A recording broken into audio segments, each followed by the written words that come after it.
Welcome to this explainer on Vital Elixir. Our whole mission here is to help you age with strength, mobility, independence, and just absolute confidence. Today, we're taking a really honest look at the truth about alcohol after 45. To do this, I want to share a story about a viewer. Let's just call her Sarah for today.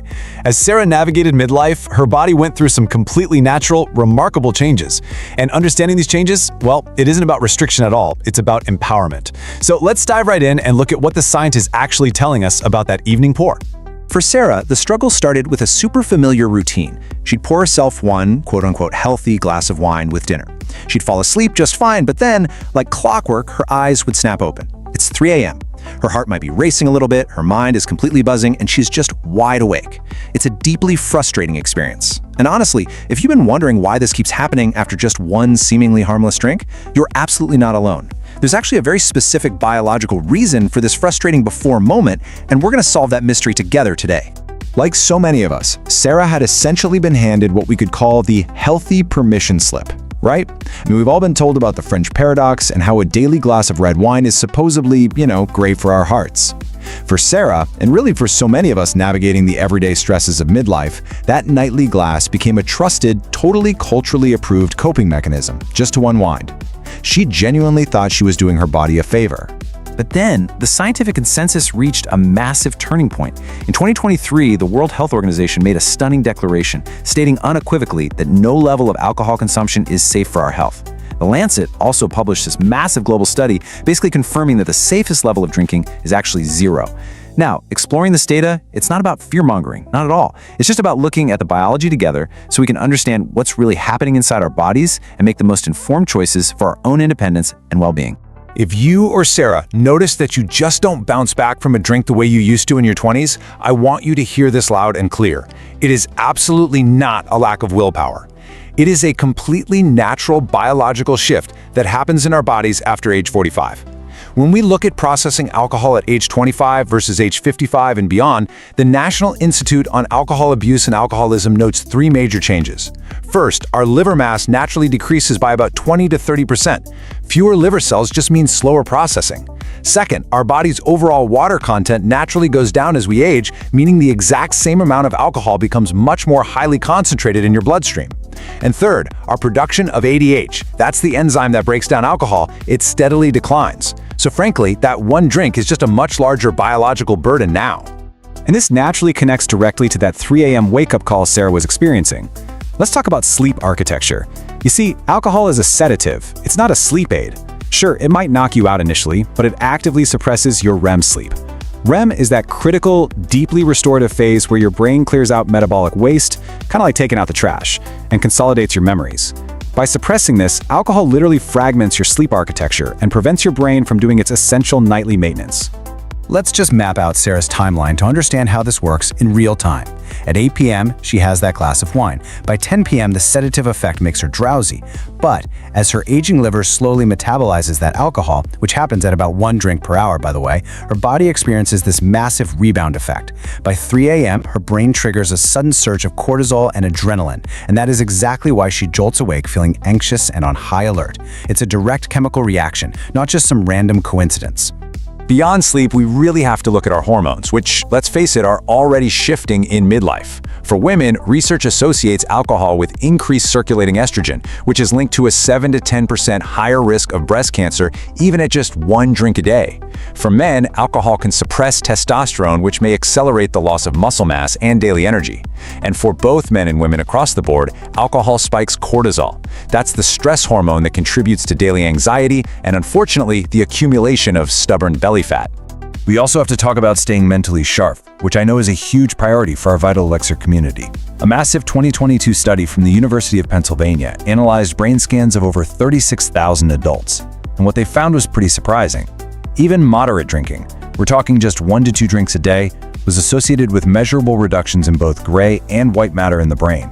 In fact, this level of consumption was shown to age the brain by an additional 2 to 4 years. So those protective effects we once believed in, they turned out to be kind of a statistical illusion. Now, you might be thinking exactly what Sarah thought, but wait, what about the antioxidants? What about the resveratrol that's supposed to be so wonderful for my heart and my longevity? Well, let's look at this staggering number. 1,000 to 10,000. That is the number of glasses of red wine you would need to drink every single day to actually reach the beneficial doses of resveratrol that were used in those laboratory anti-aging studies. A single glass only contains about 0.3 to 2 milligrams, while the studies used up to 5,000 milligrams. The math just simply doesn't work out. But hey, here is the good news, and honestly, a huge sigh of relief. You can easily get those exact same antioxidants without the sleep disruption, without the empty calories, and without the health risks. A handful of fresh red grapes, a cup of blueberries, or even a serving of peanuts are all fantastic, totally natural sources of resveratrol. You can completely support your heart and your cellular health with real, whole foods that actually nourish your body. So how exactly did Sarah shift from the problem to the solution? Well, we've broken her action plan down into 4 simple, highly effective steps. We have the honest audit, the buffer window, the swap strategy, and finally, the why exploration. Let's walk through each one of these so you have a clear step-by-step path to creating a really restorative evening ritual that truly serves your body and protects your deep sleep. Strategy 1 is the honest audit. Sarah started by just observing her habits for a week before changing anything at all. You see, a standard glass of wine is 5 ounces, but a typical home pour is often 8 to 10 ounces, or a craft IPA might be 7% alcohol compared to a standard 4% light beer. Please don't judge yourself at all during this week. Just get an accurate, totally honest baseline of your intake. Knowledge really is your best starting point here. Strategy 2 is the 3 to 4 hour buffer. If you do choose to enjoy a drink, timing is absolutely everything for older adults. By stopping your alcohol intake 3 to 4 hours before you plan to actually go to sleep, you are giving your liver the necessary time to process that ethanol. For Sarah, this simple timing adjustment was honestly one of the most powerful things she could do to protect her REM cycles and completely avoid that nasty 3 a.m. cortisol spike. And this brings us right to strategy 3, the swap strategy. You don't have to go to zero overnight. Try swapping a heavy craft beer for a light beer, or maybe turn your wine into a spritzer with some sparkling water. But I gotta say, my absolute favorite swap for a nightcap is a tart cherry juice spritzer. Tart cherry juice is naturally anti-inflammatory, and it may actually help support your body's natural melatonin production, making it just a beautiful sleep-supporting alternative. Strategy 4 is the why exploration. Take a moment to just ask yourself what you're really seeking with that evening drink. Is it to relax? Is it just out of habit? Or maybe social pressure?